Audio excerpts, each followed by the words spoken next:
Dear students, in our previous class we have started with the network programs. We'll continue the chapter network programs. In the previous class we have discussed with what is a socket, what is a port, what is an HTTP and what is GET request, all these things. We'll have a quick glance on the things and then we'll proceed further. So suppose if this is the page we are retrieving, in that we click on this H reference link, it goes to the browser. Browser in turn sends the GET request to the web server to the port 80 and it receives back, the browser receives back the response from the web server and then it parses or renders the page which we have requested. This is how the GET request works when we are clicking on the H reference on the any of the page. So similar to this, how this HTTP request will be working with? So making an HTTP request, we connect to the server with a link and we request a document. So for example, here we have some 3 examples. We send the GET request. So the first part is the protocol which we are using and the host which we need to do with or which we need to access through, and the document out of that we are accessing it or we are requesting, and the version of the protocol. So these are the different data we are sending along with the GET request. So when we send this GET request, we can able to access the data which we are interested in. So here is another just a sample of the thing. From the browser we are giving the GET request. So that's what we are using. We are connecting to the server, sending the GET request. From the server we receive back 2 things. One is the header and the body of the HTTP.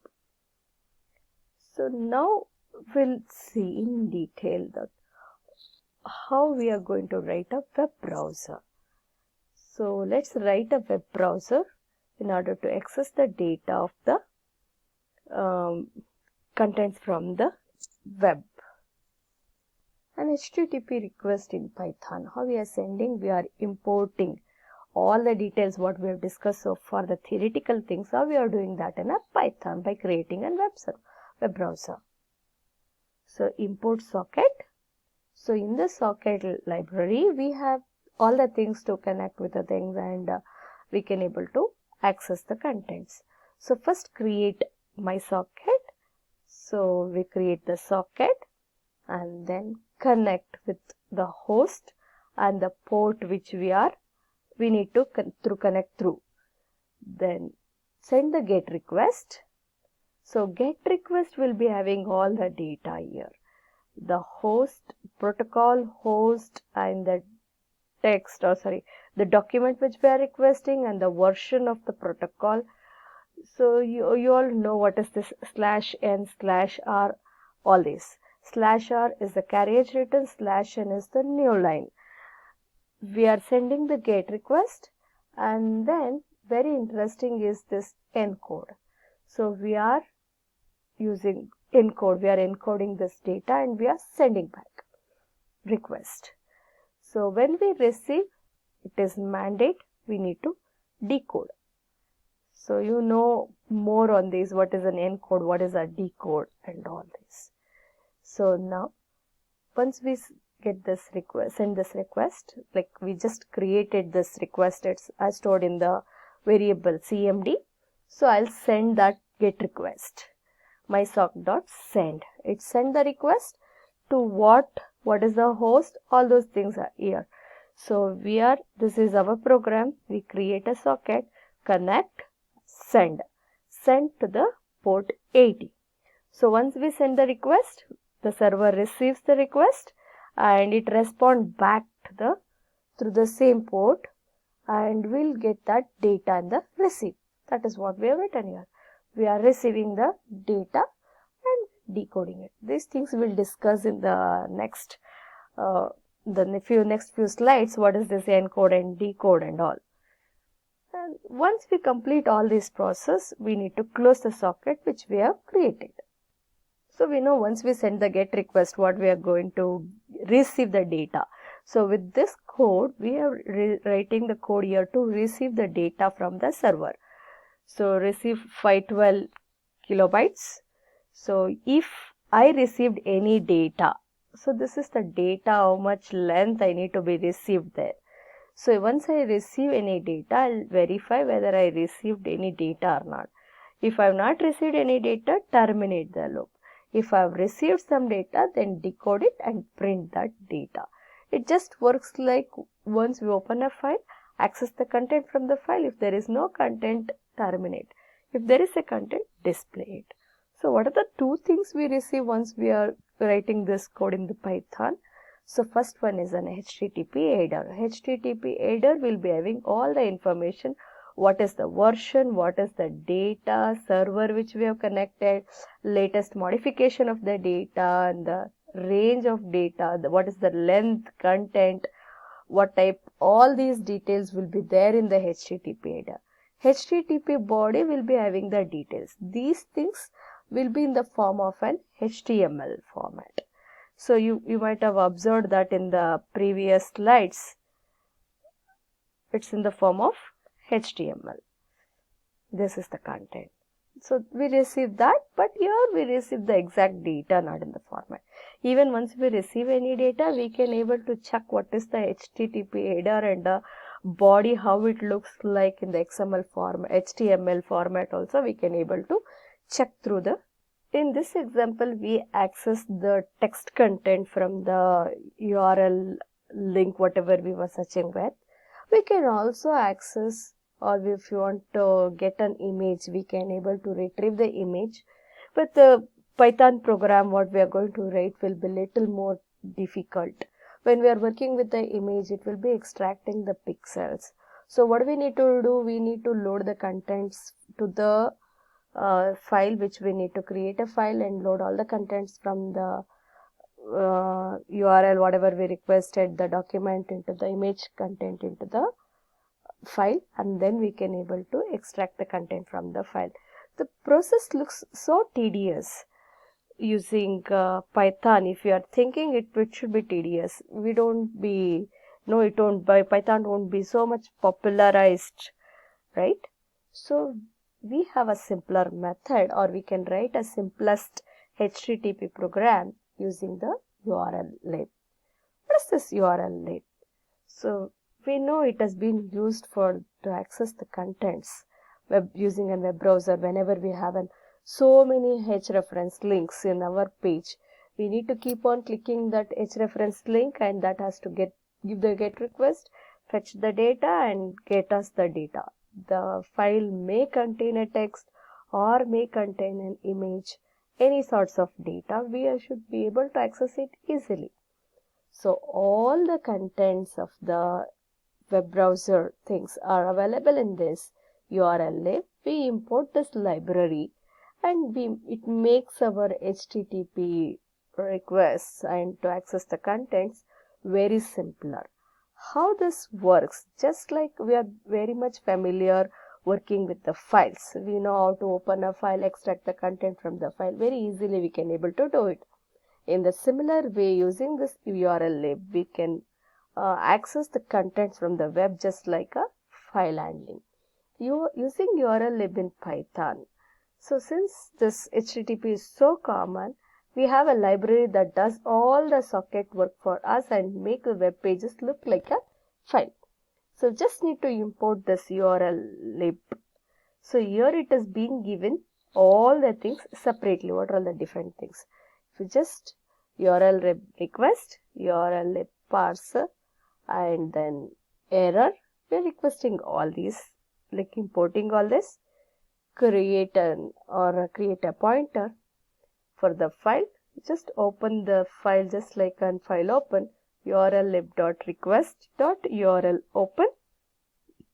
You give the address along with the complete whatever you are giving in the GET request, right? You give the data here, the protocol, the domain, the host ID, and the document which we need to retrieve, all those.